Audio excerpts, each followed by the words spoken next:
dans les immenses étendues de l'univers, là où les étoiles lointaines brillent comme des braises oubliées dans l'obscurité éternelle. Le désir humain de conquérir l'espace interstellaire a traversé, depuis les temps les plus reculés où les anciens contemplaient le ciel nocturne, d'innombrables épreuves pour se muer en un rêve primordial, profond et inextinguible. Cette aspiration brûle dans la conscience collective de l'humanité telle une flamme inlassable qui jamais ne s'éteint. Loin d'être une simple chimère romantique, elle plonge ses racines dans l'instinct d'exploration qui anime notre espèce.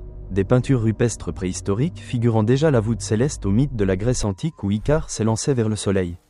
Toutes les cultures ont exprimé cette soif de franchir les limites de la Terre. Dans la société contemporaine, la littérature et le cinéma de science-fiction, notamment la saga Star Trek, ont répandu ce rêve à une échelle planétaire, attisant l'enthousiasme des scientifiques du monde entier et les poussant vers de nouvelles découvertes. Pourtant, si les progrès scientifiques modernes ont éclairé la voie, ils ont aussi progressivement levé le voile sur la dimension romantique et mystérieuse de cette quête, révélant des obstacles colossaux en physique, en ingénierie et en biologie qui paraissent, à première vue, insurmontables. La traversée des étoiles, l'exploration de galaxies lointaines ne serait-elle donc qu'un songe éternellement fascinant mais à jamais inaccessible ? Cette question profonde s'impose inévitablement à l'esprit. Pour y répondre, il faut plonger dans les lois fondamentales de la physique, examiner les contraintes rigoureuses de l'astrobiologie et évaluer les avancées technologiques qui redessinent sans cesse les limites de nos capacités. Commençons par le socle le plus solide, la théorie de la relativité d'Albert Einstein. Dès qu'il s'agit de franchir des distances à l'échelle galactique, on se heurte immédiatement à la barrière de la vitesse de la lumière. Même la lumière elle-même, phénomène le plus rapide connu, met des dizaines de milliers, voire des millions d'années à parcourir de telles distances. Selon les principes de la relativité restreinte, la masse relativiste d'un objet doté de masse augmente lorsqu'il approche dans le vide de la vitesse de la lumière, environ 300 millions de mètres par seconde, et une accélération supplémentaire exigerait une quantité d'énergie infinie. Cette limitation n'est pas un simple problème technique, elle constitue une loi fondamentale de la nature, découlant directement de l'équivalence entre masse et énergie, exprimée par la célèbre formule E égale mc2 où E représente l'énergie, m la masse et c'est la vitesse de la lumière au carré. Cette équation explique non seulement la libération d'énergie nucléaire, mais conditionne également notre compréhension des frontières de l'univers. Dans les accélérateurs de particules tels que le Grand Collisionneur de Hadron au Centre européen de recherche nucléaire, les physiciens ont confirmé expérimentalement ces effets. L'énergie nécessaire pour approcher la vitesse de la lumière croît de façon exponentielle. Ainsi, pour accélérer un vaisseau habité, même réduit à un volume d'un micromètre cube, c'est-à-dire un cube d'un millionième de mètre de côté jusqu'à 99,99% de la vitesse de la lumière, il faudrait plus d'énergie que celle émise par le Soleil durant toute son existence. Estimée à environ 10 milliards d'années, la masse du Soleil représente environ 1 990 000 fois celle de la Terre. Et sa production totale d'énergie équivaut, chaque jour, à la conversion en rayonnement d'une masse équivalente à 1 million de masses terrestres. Prenons l'étoile la plus proche, Proxima du Centaure, située à environ 4,3 années-lumière. Lancer une sonde non habitée à 10% de la vitesse de la lumière, soit 0,1 c, nécessiterait environ 1,5 fois 10 puissance 17 joules, soit plusieurs millions de fois la consommation annuelle mondiale d'électricité. Cette exigence reste cependant concevable avec les futures sources d'énergie de fusion nucléaire. La fusion, réaction qui alimente le Soleil en fusionnant des atomes d'hydrogène pour former de l'hélium, fait l'objet d'efforts intenses au sein du projet international ITER, réacteur thermonucléaire expérimental international. En 2025, des chercheurs de l'université d'Alabama à Huntsville ont annoncé un modèle de fusion entièrement réalisable physiquement, reposant sur des densités d'énergie positive et n'exigeant plus d'énergie négative, ouvrant ainsi des perspectives révolutionnaires pour les systèmes de propulsion. Pour atteindre 90% de la vitesse de la lumière, l'explosion des besoins énergétiques dépasserait cependant de très loin les réserves totales de la civilisation humaine. Les méthodes classiques d'accélération se révèlent inefficaces, nous contraignant à envisager des approches radicalement différentes. L'épreuve du temps et de l'espace devient encore plus impitoyable, même en ignorant les problèmes énergétiques. Un voyage vers la galaxie d'Andromède à la vitesse maximale actuelle des fusées chimiques, environ 11 km par seconde, soit 3,7 millionième de la vitesse de la lumière. Record atteint par la sonde Parker Solar Probe, prendrait plus de 400 milliards d'années. Alors que l'âge de l'univers, selon le modèle du Big Bang, n'est que de 13,8 milliards d'années. Pour rendre les voyages interstellaires possibles, il ne suffirait pas d'accélérer davantage, il faudrait courber l'espace-temps lui-même ou découvrir des raccourcis métaphysiques. Ces raccourcis, d'abord imaginés dans la science-fiction, sont aujourd'hui étudiés sérieusement par la physique théorique. La relativité générale décrit la gravitation comme une courbure de l'espace-temps provoquée par la masse et l'énergie. Courbure exprimée mathématiquement par les équations du champ d'Einstein. Le tenseur de Ricci plus la constante cosmologique lambda fois le tenseur métrique égale 8π fois la constante gravitationnelle g divisé par c à la puissance 4 fois le tenseur énergie-impulsion. Parmi les solutions de ces équations figurent les trous de verre. Tunnels hypothétiques reliant deux points éloignés de l'espace-temps et permettant théoriquement de parcourir des centaines de milliards d'années-lumière en un instant. L'idée ressemble à plier une feuille de papier pour rapprocher deux points éloignés. Une fourmi n'aurait plus à parcourir toute la surface. La réalisation physique d'un trou de verre traversable pose toutefois des difficultés colossales. Maintenir ouvert un tel tunnel suffisamment grand nécessiterait une matière exotique dotée d'une densité d'énergie négative. Violant les conditions d'énergie classiques de la relativité, conditions faibles et conditions moyennes d'énergie nulle.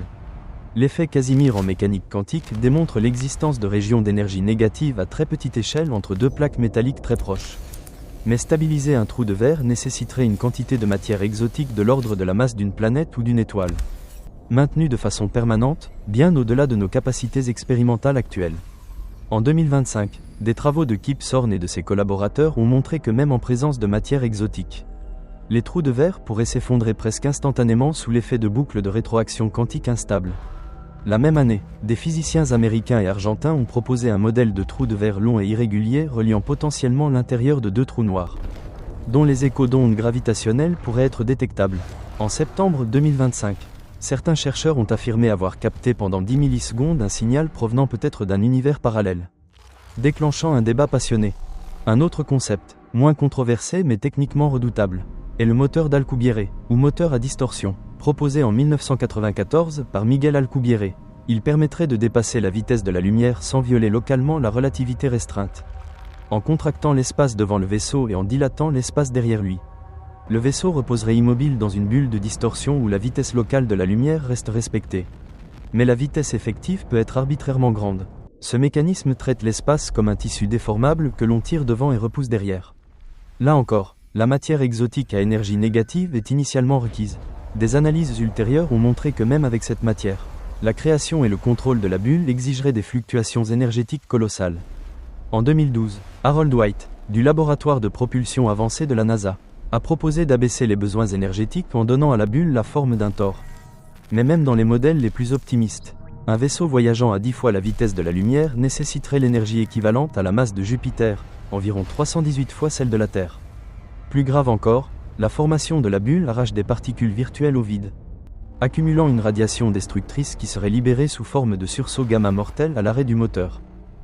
En 2025, un progrès majeur a bouleversé cette perspective. Des physiciens ont présenté un modèle de moteur à distorsion entièrement réalisable avec des densités d'énergie positive uniquement, sans matière exotique, en utilisant des distributions d'énergie classiques et des vitesses subluminiques. Certains experts estiment qu'avec les progrès attendus en manipulation des champs quantiques, une version pratique pourrait émerger d'ici un siècle. Le ZC Institute mène actuellement des expériences sur des bulles de distorsion pulsées alimentées par des réacteurs à fusion compacte, ouvrant la voie à des tests réels. Un reportage du National Geographic d'octobre 2025 soulignait que le voyage interstellaire passe rapidement de la science-fiction à la réalité tangible. Si la barrière de la lumière reste infranchissable et si la manipulation de l'espace-temps dépend de matière exotique stable, l'un des plus grands mystères de la physique expérimentale. La seule voie restante consiste à pousser les vitesses subluminiques à leurs limites extrêmes tout en défiant les contraintes biologiques et d'ingénierie à long terme. Les défis biologiques sont terrifiants, même avec des moteurs atteignant 50 ou 90% de la vitesse de la lumière. La question cruciale devient, les êtres biologiques, et notamment les humains, peuvent-ils survivre à de telles conditions ? Au-delà de l'isolement psychique de plusieurs décennies, les menaces physiques sont extrêmes.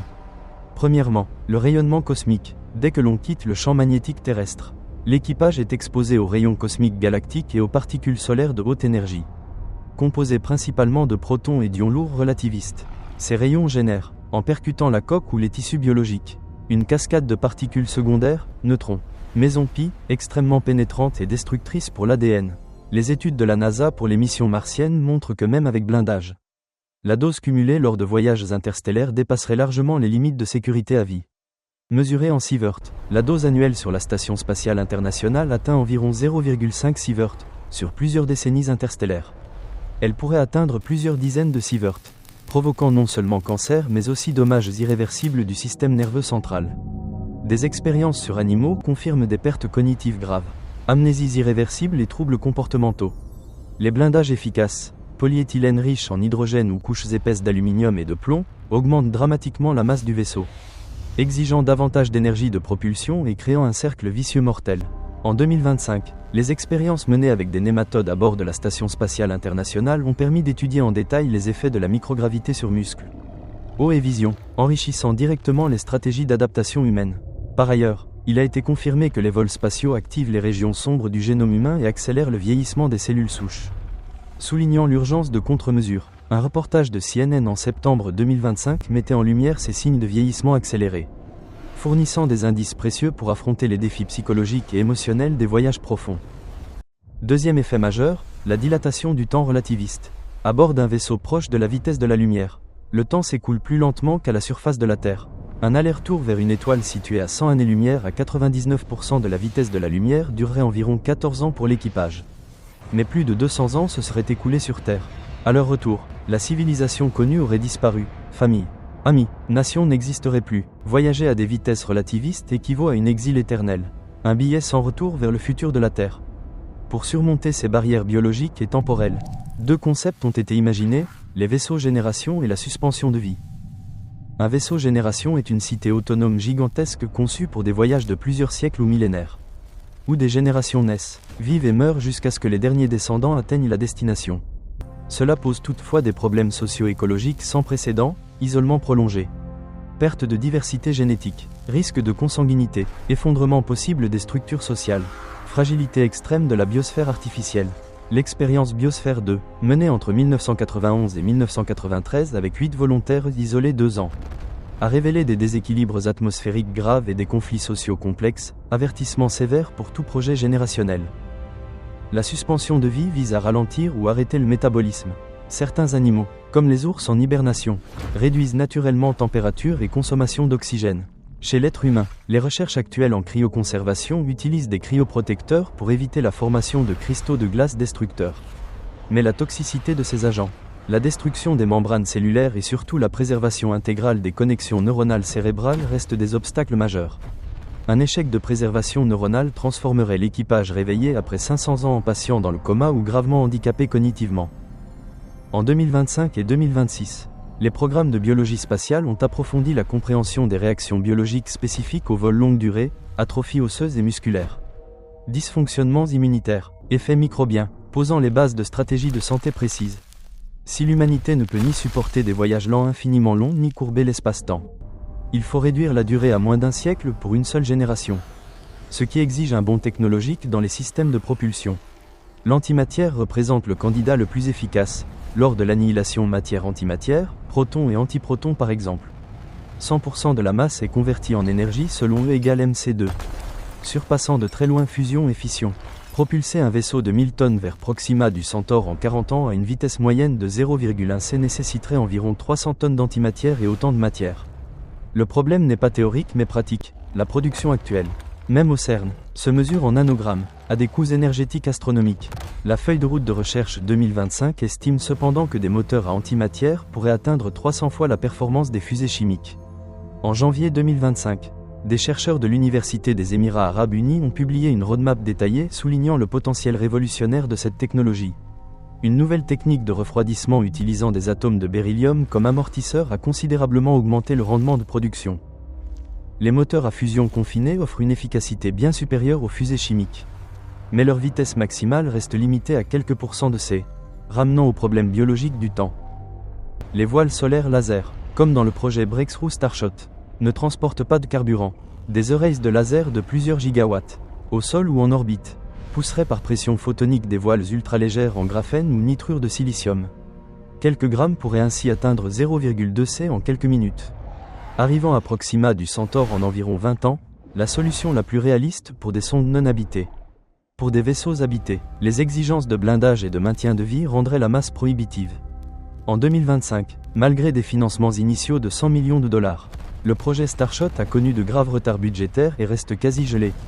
Un nouveau design de voile en forme de pomme de terre optimisé par intelligence artificielle a cependant été proposé, améliorant l'efficacité. La sonde NASA Interstellar Mapping and Acceleration Probe, lancée en septembre 2025, collecte des données cruciales sur les interactions vent solaire-milieu interstellaire.